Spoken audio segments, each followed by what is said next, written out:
O residente tem aulas como na faculdade ou aprende tudo no dia a dia de trabalho?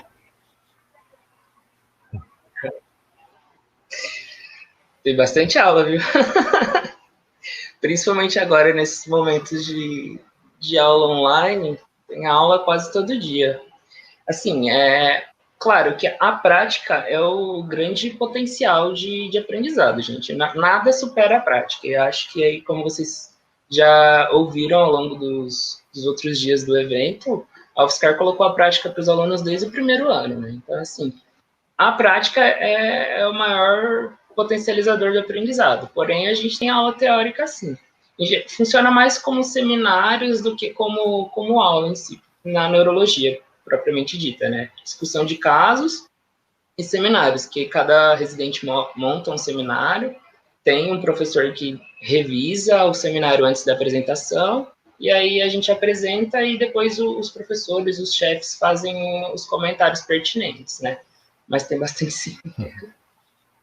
E além das aulas, tem muita discussão de caso clínico também, né? Então, muitos desses seminários são aulas teóricas e outras são casos, né? Casos da prática mesmo, e que são explorados em detalhes para que, né, os residentes, os alunos, eles possam estudar um pouco mais sobre aquele assunto e ver na prática como que a teoria se aplica, né?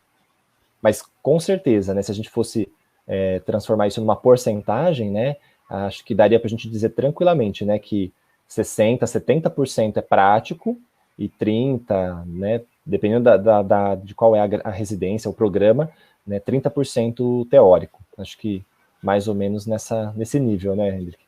Uhum. Ok, vamos para a próxima. É fácil conseguir plantão, emprego, sendo um médico recém-formado? É recomendado se formar e já entrar na residência?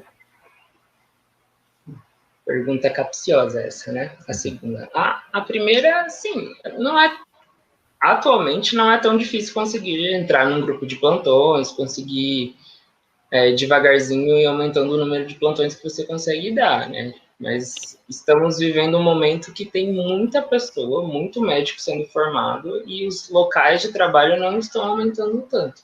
Então pode ser que seja um mercado saturado para os próximos anos. Tem algumas regiões, algumas cidades que já estão saturadas, principalmente Ribeirão Preto, São José do Rio Preto, que assim, apesar de serem cidades grandes, não tem tanto local de trabalho, assim, então são regiões saturadas e que aí os profissionais daquelas regiões acabam buscando outras para trabalhar, mas ainda assim é fácil conseguir, sim.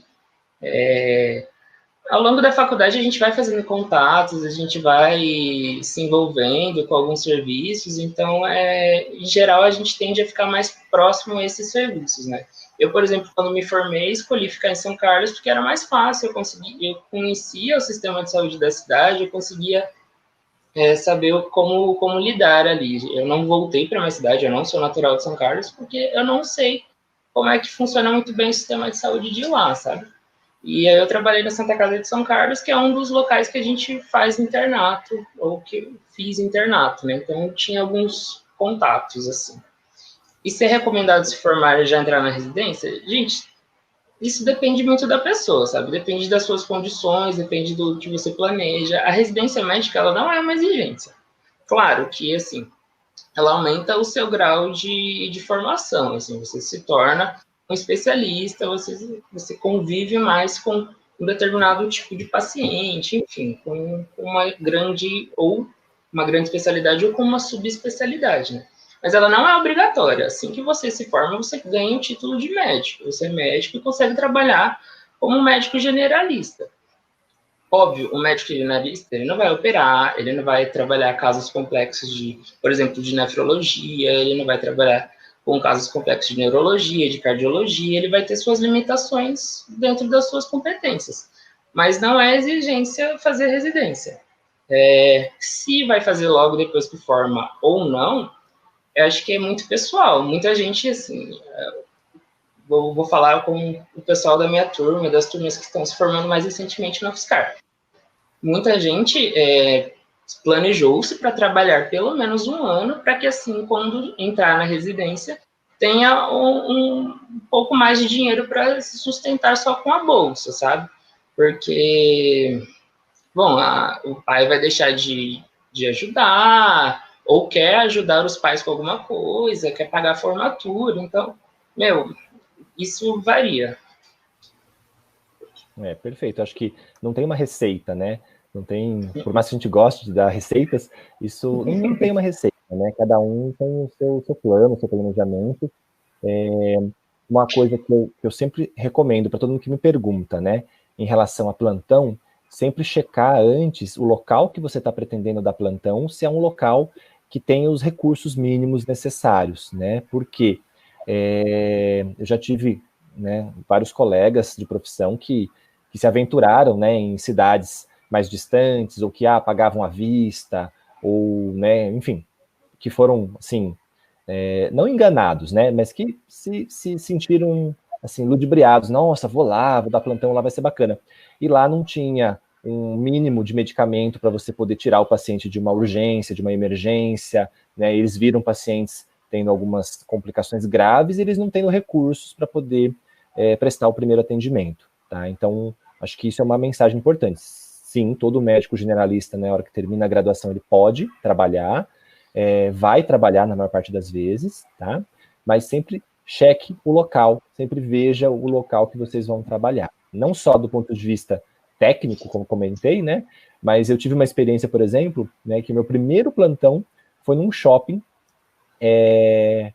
com super medo de dar alguma coisa errada, mas assim, não tive nada de atendimento, mas, por exemplo, o pagamento desse plantão eu fui receber 2 anos depois só, depois de muita insistência, muita briga, porque era uma maracutaia, né? Então tomem só esse cuidado de checar não só a parte financeira, mas acho que mais importante ainda a questão técnica, né? Se o local tem os recursos mínimos necessários.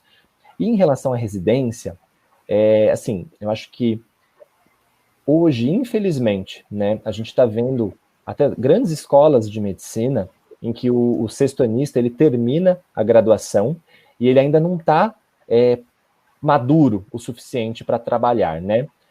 A gente vê muito isso, profissionais recém-formados ainda muito, muito inexperientes. Isso é muito ruim, né? Na verdade, a graduação deveria dar todo esse suporte, ou seja, o sextonista deveria terminar tocando todas as urgências, emergências, as coisas de pronto-socorro básicas, né? Sabendo as principais doenças, né, as doenças mais prevalentes, para que eles possam ter, assim, um bom desempenho em qualquer cenário que eles escolham, seja um pronto-socorro, seja uma unidade básica de saúde, uma unidade de saúde da família. E muitas escolas não dão isso, né? Infelizmente, a gente tem muitas escolas novas aí surgindo sem o mínimo de preparo, sem o mínimo de assistência. Então, a residência hoje, ela acaba sendo o outro ponto de nivelar, né? Ou seja, antes, o 5º e o 6º ano, o internato, nivelavam o conteúdo, né, de todos os egressos de medicina. Hoje, tem muitas escolas que o 5º e 6º ano não são capazes de fazer esse nivelamento, né? E aí, a residência que traz esse aporte. Então, assim, a residência ela não é obrigatória, como o Hendrik disse, mas ela acaba dando um pouco mais, né? Dando um pouco mais de vivência, um pouco mais de experiência prática. Então, depende muito de que escola, de que local, de como foi essa graduação, né? Mas, com certeza, uma residência médica agrega muito. Então, eu até vi, né, uma das últimas perguntas do módulo passado foi o clínico geral e o generalista, né? Enfim, por mais que a gente costume, né, e os nossos familiares, eu passei muito por isso. O pessoal perguntava, mas você está fazendo clínica? Você vai fazer, você é clínico? O que um clínico faz? Você já não fazia isso desde que você terminou, né? E realmente, porque a gente chama, né, o plantonista de um pronto-socorro, o plantonista de uma unidade, como clínico. E, na verdade, o clínico mesmo é quem fez a residência de clínica médica, né? E porque você vai ter uma bagagem maior do que o médico generalista, isso é natural. Assim como uma pessoa que está formada há 10 anos, 20 anos trabalhando, ela vai ter uma bagagem, uma vivência, uma experiência maior do que um recém-formado. E isso não é demérito nenhum. Eu acho que a gente só tem que ter o pé no chão, né, de saber o nosso momento, né? Então, quando eu terminei a graduação, eu lembro de ter muito medo. Eu falava, nossa, eu tenho medo de errar, eu tenho medo de fazer alguma besteira, eu tenho medo de não dar conta.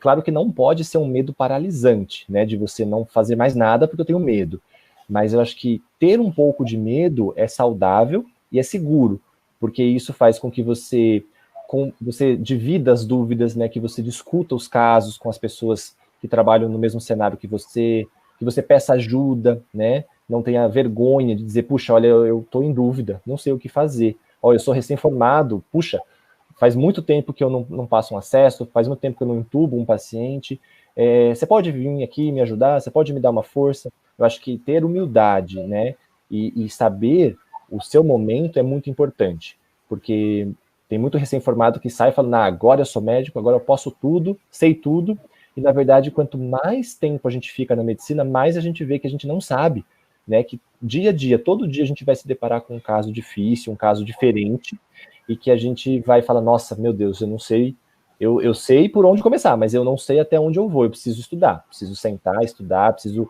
de mais informações, eu preciso fazer uma reunião conjunta com as especialidades, né, a gente faz muito isso, né, depois de fazer reuniões com as diversas equipes, especialidades, né, para discutir o mesmo caso, porque cada especialidade, cada disciplina vai ter uma visão um pouquinho diferente. Então, a neurologia vai ter uma visão específica, a nefrologia vai ter uma visão, o clínico geral vai ter uma visão, e essas visões diferentes, elas somam, e a gente consegue um cuidado muito maior, muito melhor, né, para o paciente. Como lidaram com a insegurança de atender depois de recém-formados? Por terem tido prática desde o começo do curso, acham que isso deu mais confiança? Acho que o Elder já até começou a responder essa questão. Mas, gente, eu acho que todo mundo sentiu, principalmente no primeiro plantão, no primeiro atendimento como formado, sentiu medo de prescrever até o mais básico das medicações, até de pirona, paracetamol. A gente fica se questionando se a dose está correta, se a gente está indicando corretamente a medicação, enfim. Eu acho que essa insegurança, como o Eder estava comentando, é o que nos faz ter o pé no chão e ter noção, assim, de conhecer suas próprias limitações, sabe? Como recém-formado, você está ali, são seus primeiros atendimentos, é a primeira vez que você está lá, com a cara no mundo, a responsabilidade é toda sua, você tem que ter um pouco de noção das suas limitações, assim. Claro que dá insegurança, mas, assim, com o passar do tempo, você vai perdendo essas inseguranças de coisas pequenas, tipo prescrever uma medicação comum, e vai ganhando outras inseguranças de se deparar com casos mais graves. Eu acho que isso vai permear toda a nossa prática para o resto da vida, assim. Mas você vai se acostumando. Se ter prática desde o começo do curso fez diferença, ter mais confiança, é que a nossa prática, ela muda com o passar do tempo no curso, né? Nos primeiros anos ela tem mais o foco de conhecer o serviço de saúde, conhecer a pessoa, não enquanto paciente, né? E só a partir do terceiro e quarto ano que vai se focar mais em atendimento, sendo que no terceiro e quarto o foco é mais fisiopatologia do que prescrição propriamente dita. É só no internato que a gente vai pensar no final do atendimento, que seria diagnosticar e prescrever corretamente, né? Mas eu não sei, eu acho que dá uma visão diferente, não uma confiança maior, dá uma visão de assim, eu conheço o sistema de saúde, eu sei como funciona, eu entendo essa pessoa enquanto pessoa, não só enquanto paciente ou patologia, mas a nível de confiança, assim, acho que todo mundo vai se sentir em segurança. Se você não se sentir inseguro no seu primeiro plantão, eu acho que você está fazendo isso errado. Com certeza. E acho que uma coisa bacana é a prática desde o início, né? E essa prática baseada, né, em cima de casos, né, em cima de problemas, né? Seja de forma prática ou mesmo teórica, né? Quando tem a situação problema, as estações de simulação. Eu acho que o que isso traz para o graduando em medicina é uma facilidade em juntar as pecinhas, né? De um quebra-cabeça. Porque quando a gente está de frente a um paciente, é bem isso, o paciente ele joga na mesa, né, do consultório, ou ele entrega para a gente um monte de pecinha separada, como um quebra-cabeça, e a gente tem que tentar ir juntando aquilo, né, entender o que aquilo significa dentro de todo esse contexto de vida que o paciente traz, né, que é o biopsicossocial, né? Quer dizer, não dá para a gente dividir, não dá para não olhar para esse conjunto. E aí, esse juntar as peças, ele tende a ser um pouco mais fácil quando a gente já está fazendo isso desde o primeiro ano. Então, imagina, foram 6 anos com essa prática de, lógico que cada ano com uma perspectiva diferente, mas da gente tentar ir juntando essas pecinhas, né? E aí, quando a gente está diante de um paciente, isso faz diferença. Por um método tradicional, por exemplo, muitas vezes, né, o contato vai começar, esse juntar as peças, ele já vai acontecer mais tarde, né? Não que isso vá fazer a pessoa ser melhor ou pior, mas talvez possa facilitar um pouco nessa hora de juntar as pecinhas, né? De tentar entender o que está acontecendo, né? Então, mas eu compartilho da mesma opinião do Henrique. Eu acho que se você não se sentir inseguro, tá errado. Tem alguma coisa errada. Dá um passo para trás, porque olha... ou se a pessoa achar que já sabe tudo, também dá um passo para trás, porque olha, se você já sabe tudo sobre medicina, então tá errado. Existem hospitais que são melhores que os outros para uma residência específica? Acaba que sim, né? Assim, alguns lugares têm um foco maior em determinadas especialidades e o departamento ou a disciplina é mais tradicional daquele local e acaba tendo mais experiência e formação de residentes do que outros, assim. Agora, se for para listar cada um, é impossível, assim, você vai descobrir com o passar do tempo. Mas também na hora de escolher o local que você vai fazer a residência, tem que levar em conta também o seu perfil de profissional, né? Por exemplo, tem vários locais que são vinculados às instituições de ensino, por exemplo, aqui Botucatu, a UFSCar, as USPs, Unicamp, enfim, a residência é vinculada a uma instituição de ensino que é a faculdade. Enquanto outros hospitais têm a residência sem a parte da faculdade, assim, do ensino. É mais uma coisa prática. Então, você tem que ver o profissional que você quer se formar. Se o seu objetivo é se tornar um profissional que trabalha puramente na prática, assim, que tem seu consultório, ou que trabalha no hospital, e a parte acadêmica, assim, não lhe chama atenção, você pode fazer a residência, e talvez seja até melhor que você faça a residência, não melhor, mas assim, acho que talvez você aproveite mais a residência no local mais prático, enquanto se você é uma pessoa que tem a visão, tem a ideia e o desejo de seguir carreira acadêmica, é preferível que você faça uma residência no local mais ligado à academia, né? Então, isso que tem que ter na sua mente na hora de escolher o local que você vai fazer residência.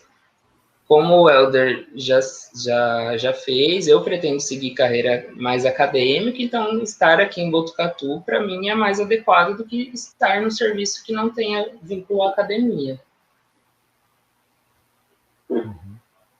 É isso mesmo, perfeito. E acho que a mensagem é pesquisem, né?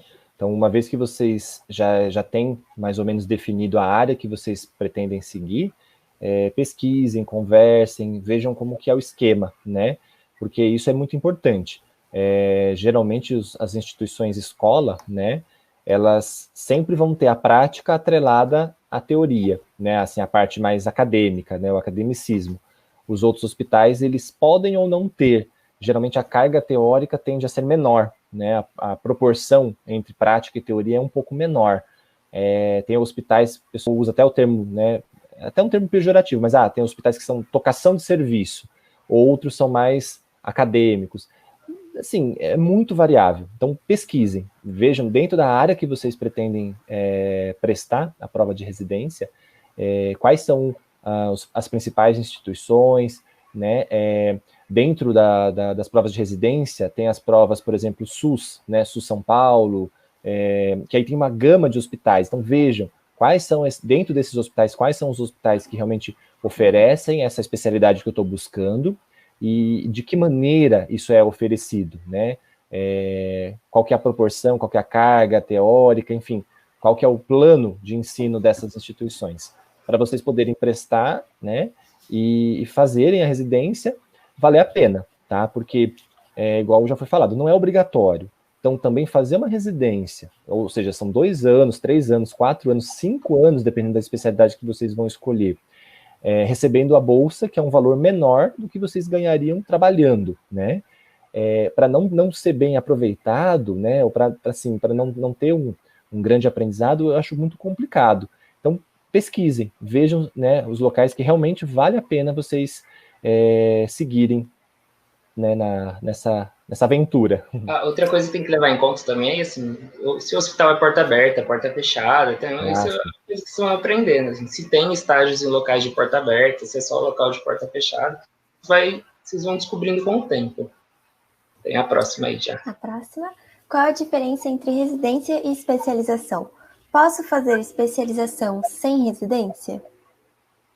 Eu acho que a diferença principal, assim, é o reconhecimento pelas instituições médicas, assim, né? Principalmente pela AMB, que é a Associação Médicos do Brasil, né? Quando você faz uma residência, assim que você termina a residência, você pode prestar o título de especialista, e aí, com o título de especialista prestado, você já é, por exemplo, um neurologista. Agora, quando você faz uma especialização, além de prestar a prova, antes disso, você tem que ter um tempo de prática dentro daquela área para poder prestar o título.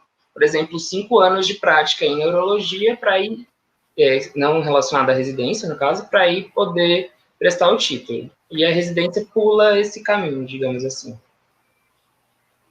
Então, tem algumas pessoas que podem, por exemplo, ter muitas especializações, né? Ainda mais os mais antigos, porque as regras para prestar essa prova de título de especialista eram um pouco menos severas, né? Menos rígidas do que são atualmente. E talvez caiba até um terceiro item aqui nessa pergunta, que é o estágio, né? Então, tem várias instituições que oferecem estágios nas áreas, estágio em nefrologia, estágio em neurologia, enfim, todas as especialidades. O estágio, ele não é remunerado, ele não tem a bolsa, né? E geralmente esse estágio ele não vai ter o mesmo reconhecimento, né, o mesmo impacto de que a residência médica teria, né? Além de que a carga é diferente, né? Tanto a carga teórica quanto a carga prática, geralmente ela é separada, é diferente da residência médica. Como vocês conciliam a vida profissional com a vida pessoal? Por exemplo, trabalhar em datas comemorativas, fazer plantão noturno, receber ligações relacionadas ao trabalho em horários inapropriados. Bom, gente, aí a gente vai entrar numa parte que, assim, de novo, conhecer os seus limites, saber impor os seus limites e saber cuidar de você mesmo, sabe? É muito comum ouvir relatos de colegas, assim, que entram em burnout porque, apesar de saber cuidar muito bem das outras pessoas, esquecem de cuidar de si mesmo, né? Então, tem que haver um momento de separação. Medicina não é sacerdócio, medicina é uma profissão, como todas as outras. Então, assim, no meu horário de trabalho eu sou médico, mas fora do meu horário de trabalho eu sou que eu sou filho, eu sou amigo, eu sou primo, eu sou uma pessoa que gosta de passar meu tempo livre fazendo as atividades que eu gosto. Então, tem que saber ter esse limite, né? Então, sim, eventualmente você vai trabalhar no dia do aniversário da sua mãe, no dia do seu aniversário, você vai estar longe da sua família em datas comemorativas, principalmente atualmente nessa pandemia que a gente está vivendo. Eu vi meus pais só nas férias da minha residência, porque era o tempo que eu tinha de garantia que eu estava longe de pacientes possivelmente positivos e para proteger meus pais, sabe?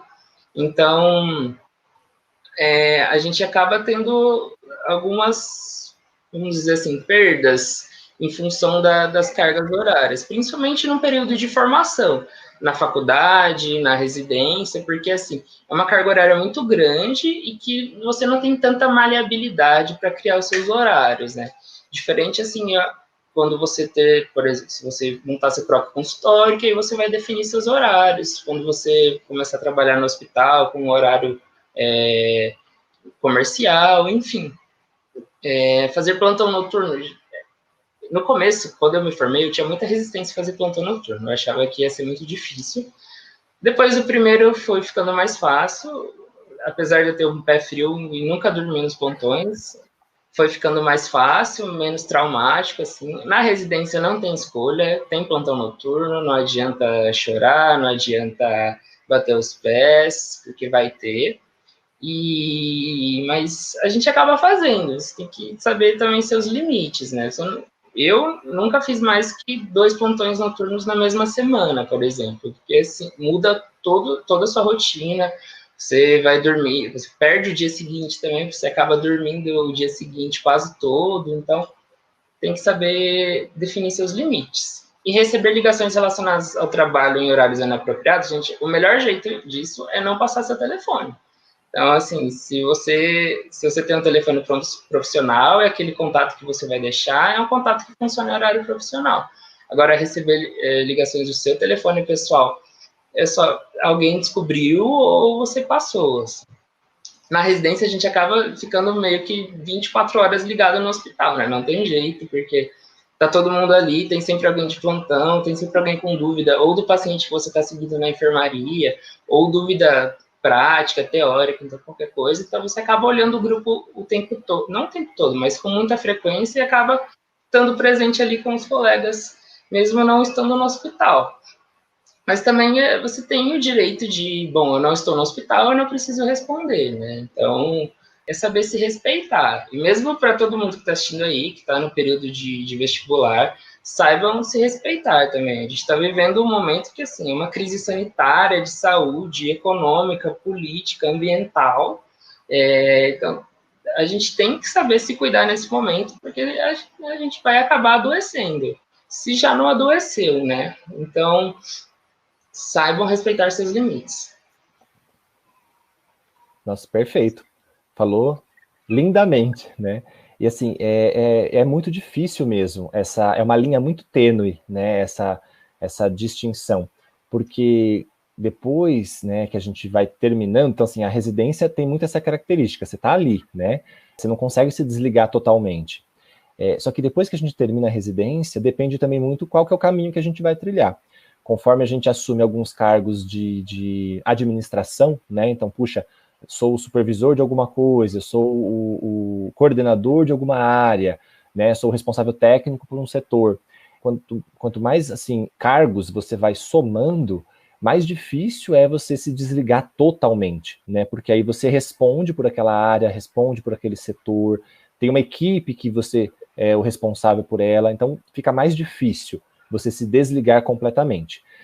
Mas acho que isso que o Hendrik falou é importantíssimo, né? A gente tem que saber qual que é a nossa prioridade. Por quê? A nossa jornada dificilmente ela vai ser sozinha, né, isolada. Então, né, a gente tem a nossa vida social, nossos amigos, tem nossa família, depois a gente tem aí o relacionamento pessoal, né, namorada, namorado, casamento, filhos, cachorros, né, futuramente netos, ou seja, a família vai crescendo, as responsabilidades aumentam em relação à vida pessoal e profissional, e a gente tem que tentar fazer essa distinção. É difícil, sim, então, assim, eu já estou formado, né, como médico desde 2012, e até hoje tem situações que, assim, o telefone toca, a mensagem chega, em momentos que, puxa, não é o meu dia de plantão, eu estou em casa, estou com a minha família, mas alguma coisa que eu tenho que responder, ou que eu tenho que resolver, ou que eu tenho que pelo menos dar uma diretiva, uma normativa, né? Olha, faça isso, faça aquilo, ou deixa isso para amanhã. Então, não tem jeito. Infelizmente, a gente precisa ter muito esse bom senso e não deixar que a vida profissional engula a nossa vida pessoal.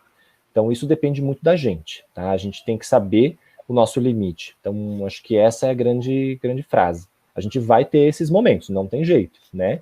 Quantos natais, quantos anos, réveillons, né? Passei de plantão, passei, seja na residência, depois, trabalhando. Então, não tem jeito. A gente acaba precisando fazer escolhas. Mas também existem colegas, grandes amigos hoje, que optaram por, olha, eu não quero nada disso, eu quero a minha vida em paz, então não dá plantão, não assume nenhum cargo dessas de gerência, de responsabilidade por nada, e simplesmente faz exerce sua profissão naqueles horários determinados. Então, tudo é possível, depende muito da sua área, das suas escolhas, das suas ambições, depende muito, tá? Não tem jeito. É muito variável, né? Muito heterogêneo. E também não tem um certo e um errado, né? Acaba sendo muito individual, muito de cada um, né? Também a gente tem que tomar cuidado para não se vislumbrar assim com o dinheiro, né? Principalmente recém-formado ali, que as oportunidades de plantão vão aparecendo, e aí você vai querendo trabalhar cada vez mais, porque sabe que vai ganhar mais dinheiro. tem que tomar cuidado com isso, assim, também. Tem que saber que, bom, eu preciso de uma quantidade X de dinheiro, eu vou trabalhar para ter essa quantidade X de dinheiro que é para atingir meus objetivos. Acho que ali no chat alguém perguntou quanto é o salário de um recém-formado. Gente, o salário de um médico plantonista, ele é proporcional à quantidade de plantões que ele faz. Então, tem pessoas que vivem bem fazendo 8 plantões por mês e ganhando em torno de 8 mil reais, e tem pessoas que vão querer fazer 20, 40 mil reais em um mês. Eu acho que é tudo questão do objetivo e saber respeitar a si mesmo. Eu nunca fiz mais, assim, no ano que eu trabalhei, eu acho que eu nunca fiz muito mais que 15 plantões no mês, assim. Isso porque eu era plantonista fixo de um local. Então, claro que às vezes um colega vai precisar passar plantão, tem alguma urgência, você acaba assumindo para ajudar o seu colega, mas é saber se planejar, assim. Eu tenho um objetivo e eu vou trabalhar o suficiente para conquistar esse objetivo, né? Uhum. E acho que também, mesmo dentro das áreas, né, das diferentes disciplinas e especialidades, né, você tem palcos, né, cenários de trabalho diferentes, né, então, mesmo quem não quer dar plantão, por exemplo, né, existem alguns cenários só ambulatoriais, por exemplo, mas acho que é uma coisa importante, né, recentemente, nos últimos 2 anos, eu comecei com consultório também, né, que é uma experiência que eu não tinha ainda tido na minha vida profissional. Até então, eu sempre trabalhei relacionado a SUS, né, e aí nos últimos 2 anos tem um períodozinho da semana que eu tô com consultório. É uma experiência muito diferente, muito bacana, tem sido bem enriquecedor no sentido, porque assim, você é o responsável por aquele paciente, você é a referência para aquele paciente, né, mas você tem o outro lado, quer dizer, ele vai te procurar em momentos fora do seu horário de trabalho, você vai ter um meio de contato. Então, no começo, por exemplo, eu falei, não, eu jamais vou dar meu telefone para nenhum paciente, né? Então, eu dava o meu e-mail. Então, eu tinha o meu e-mail pessoal e meu e-mail profissional. Mas eu tinha que estar sempre meio ligado nesse e-mail. Mas aí chega uma hora que você tem um paciente que você fica mais preocupado, que você precisa de dar uma atenção um pouco mais importante, é um caso mais difícil, mais grave. E aí chega uma hora que você vê, já foi. E agora? Agora eu preciso saber dividir bem os meus horários, saber não atender, desligar, ou, né, direcionar de uma forma menos invasiva, né? Mas não tem jeito, é muito heterogêneo, né? Muito, muito variável. E outra coisa, né? Às vezes a gente quer ficar juntando dinheiro, e aí no fim a gente acaba adoecendo e vai usar esse dinheiro para pagar o nosso tratamento de saúde ou, né, pagar aí uma estadia numa cidade diferente, porque na nossa cidade não vai ter aquele tipo de tratamento. Então, lembrem-se que dinheiro não é tudo, né? Não adianta, se você não tiver saúde, não tiver bem consigo mesmo, você não vai aproveitar dinheiro nenhum, né? Uhum. Eu acho que então foram essas perguntas. Eu queria agradecer mais uma vez a presença de vocês.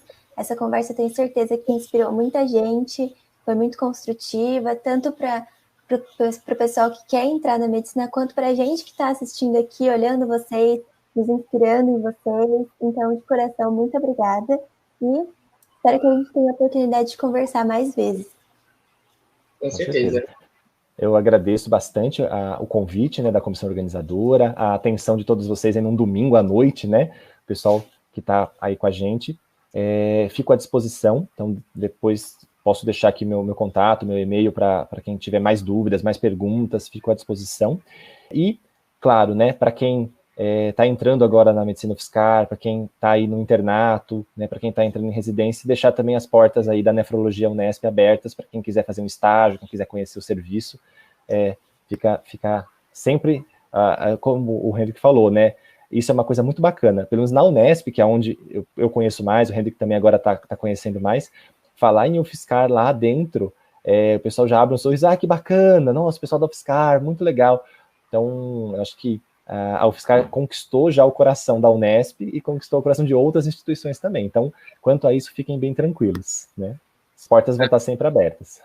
Cada vez que a gente anda pelo corredor aqui, a gente acha pelo menos uma pessoa da UFSCar por aí, né? O Helder atualmente é meu chefe, né? Já recebeu mensagem minha. Eu não sou chefe de ninguém. Já recebeu mensagem minha no final de semana, confessa, porque o cargo administrativo dele exigiu isso, né? E também queria novamente agradecer a comissão organizadora pelo convite, parabenizar pela organização e a todo mundo que está assistindo aí. Espero que esse evento tenha servido de combustível para um gás aí nessa reta final. As provas estão para chegar. Espero que vocês tenham gostado da nossa casa, que é o Piscar. Que vocês também saibam usar o evento em seu favor, assim, né? Então, por exemplo, se você achar que o método ativo não atende muito às suas expectativas, então que vocês priorizem faculdades com um método ainda mais tradicional, né? Então, saibam utilizar esse evento também para se adequar às suas expectativas quanto a um curso de graduação. Esse período de vestibular é um período horrível, assim, eu sei, ainda mais com esse contexto todo que a gente está vivendo, mas força, estudem, não há fórmula mágica, não caiam em golpes assim, não há fórmula mágica. A única coisa é estudar. Usem esse tempo, esse ano, para saber a melhor forma que vocês têm de estudar, que vocês consigam aprender. Ninguém vai conseguir vender um jeito de vocês estudarem que vai superar outros. Quem define o melhor jeito de estudar é você mesmo. Se é fazendo resumo, se é fazendo questão, enfim, vocês que vão definir isso, e isso vocês vão usar para o resto da vida, vocês vão usar na graduação. Aquelas decorebas que a gente infelizmente tem que saber para as provas, a gente pode até esquecer, mas a experiência, saber como é, se conhecer o jeito que você estuda, você vai usar para o resto da vida. Então, muita força aí, espero encontrá-los por aí nos próximos anos.